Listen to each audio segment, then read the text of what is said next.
Haadha gurbaaree inni irraa kutuun siinoo jaan argaa kuusin jaallatte. Kan bilchaachuun isaan oole qoraan baay'ee fixa jedhan. Iddoo tokko yoo deemnee ture bara paarkii jedhu. Bakka sana jaallattee taa'aa jechuudha.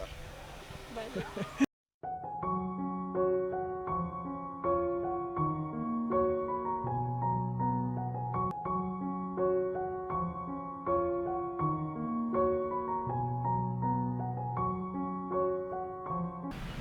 Kana waan hin danda'u natti fakkaatu.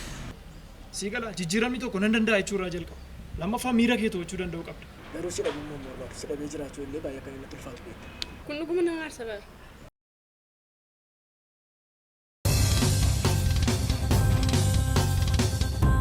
Haala kam keessatti iyyuu baay'ee kan si jaalladhu duuba qalbeeffadhu. Ani illee baay'ee si jaalladha damma ko.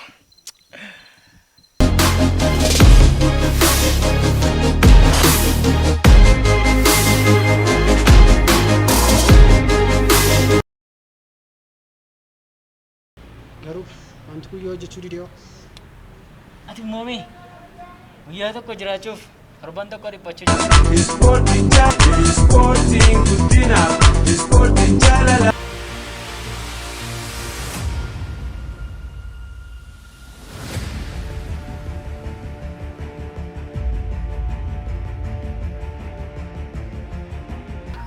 Bakki jira moo?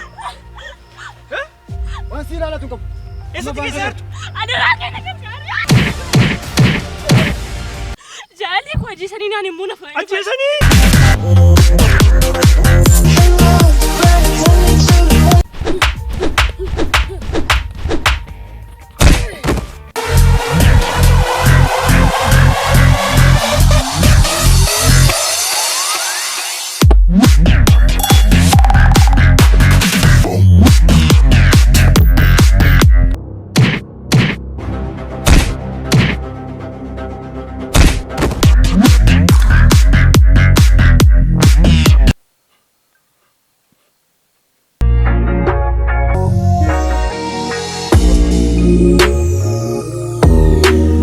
Garuu jaalli dhugaan si mukkeera.